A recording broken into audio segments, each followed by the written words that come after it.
गीता अपने पति रमेश और दो छोटे छोटे बच्चों के साथ एक गांव में रहती थी। गीता का पति मजदूरी का काम किया करता था। वे लोग बहुत ही गरीबी की हालत में रहते थे। बहुत मुश्किल से 2 वक्त का खाना मिल पाता था। उसके अलावा किसी चीज पर खर्च करने के लिए उनके पास पैसे नहीं थे। रमेश की माँ भी बूढ़ी और बीमार थी। उनकी जिंदगी इसी तरह चल रही थी कि अचानक एक दिन रमेश को काफी तेज बुखार आता है और सही इलाज न मिल पाने के कारण उसकी मृत्यु हो जाती है। गीता के पति का एक छोटा भाई राजू भी था, जो बहुत चालाक किस्म का आदमी था।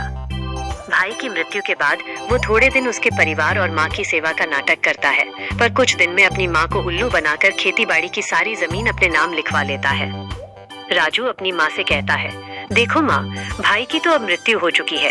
भाभी तो जाकर खेतों में काम करेंगी नहीं, सो मुझे ही सब देखना पड़ेगा।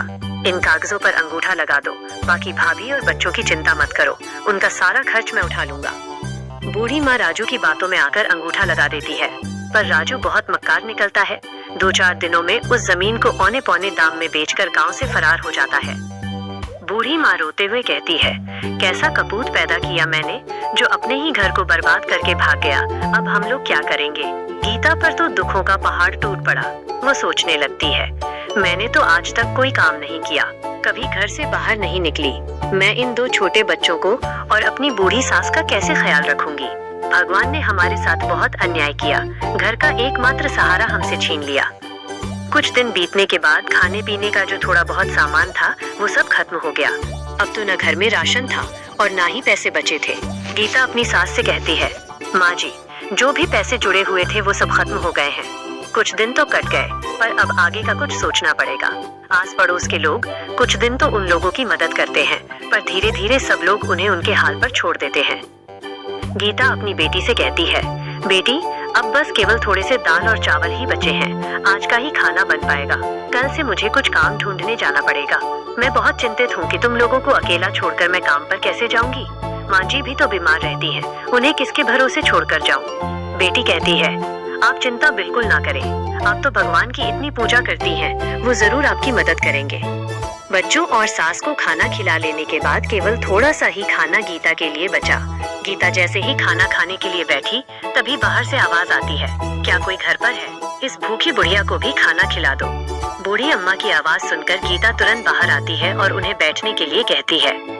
गीता ने अपने लिए जो थोड़े से दाल चावल रखे थे वो उस बुढ़िया को देने के लिए प्लेट में डालकर ले आती है और कहती है, ये जो थोड़ा बहुत खाना है खा लो, मेरे पास आज केवल इतना ही भोजन है, आप इसे ग्रहण कर लें। बूढ़ी अम्मा खाना खाते खाते गीता से पूछने लगती हैं, क्या हुआ बेटी, उदास क्यों है?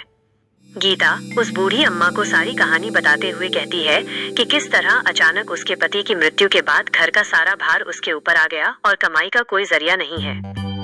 अम्मा गीता की सारी बातें सुनकर उससे कहती है, तुमने ये जो दाल चावल बनाए थे इनमें बहुत ही स्वाद था। तुम्हारे हाथ में स्वाद है, घर के बाहर ही तुम दाल चावल का ठेला क्यों नहीं लगा लेती, जिससे तुम्हें घर छोड़कर कहीं जाना भी नहीं पड़ेगा और तुम्हारी कमाई का जरिया भी बन जाएगा। मैं तुम्हें एक नमक का पैकेट देती हूँ, यह एक जादुई नमक है। तुम अपने खाने में इसी पैकेट से नमक डालना, फिर देखना उस खाने का स्वाद। तुम्हारा सारा खाना हाथों हाथ बिक जाएगा और तुम्हें कभी पैसे की कोई परेशानी नहीं होगी। यह कहते हुए बूढ़ी अम्मा गीता को एक नमक का पैकेट देती है। गीता खुश होकर कहती है, आपका बहुत बहुत शुक्रिया अम्मा, आपने तो मेरी समस्या हल कर दी। अब मैं घर पर रहकर ही सब काम कर लिया करूंगी। अम्मा कहती है, तुम बहुत ही अच्छे दिल की औरत हो, तुम्हारे मन में लोगों के लिए दया भाव है, इसीलिए मैं तुम्हें ये जादुई नमक दे रही हूँ। बस ये याद रखना कि ये पैकेट कभी भी खाली नहीं होगा। गीता अगले ही दिन भगवान का नाम लेकर खाना बनाने का काम शुरू करती है। वो दाल चावल बनाती है और उसमें वही जादुई नमक डालती है। वह अपने आसपास के सभी घरों में कहलवा देती है कि उसने खाना बेचने का काम शुरू किया है। पहले ही दिन कुछ लोग गीता से दाल चावल खरीद कर खाते हैं तो उसके स्वाद से बहुत खुश होते हैं। वे कहते हैं, गीता बहन, वाह क्या बात है, यह दाल चावल तो बहुत ही स्वादिष्ट है। ऐसे दाल चावल तो गुड्डू की माँ 100 साल लगाकर भी नहीं बना पाएगी। गीता के बनाए दाल चावल धीरे धीरे पूरे गांव में मशहूर हो जाते हैं। उस जादुई नमक के स्वाद ने अपना जादू चला दिया।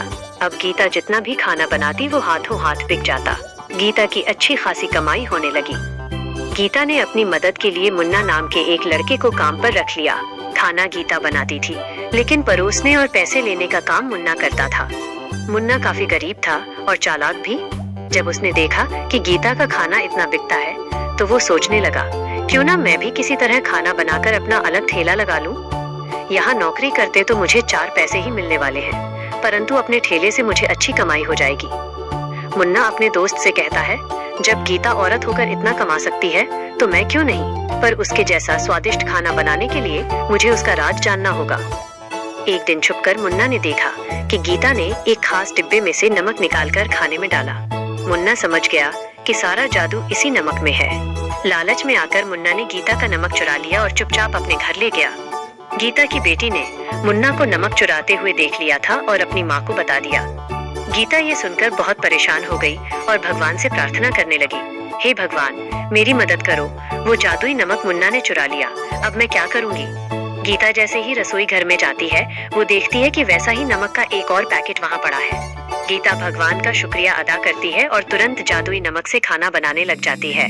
उधर दूसरी ओर मुन्ना भी उस चुराए हुए नमक से खाना बनाकर अपने ठेले पर लगाता है। लोग मुन्ना के ठेले पर खाना खाने आते हैं, पर जैसे ही वो लोग खाना मुंह में डालते हैं, उसे थूकने लगते हैं। लोग कहते हैं, थू, इतना बेस्वाद और गंदा खाना, इसमें तुमने नमक मसाले डाले हैं या जहर, हमारे सारे पैसे बर्बाद कर दिए।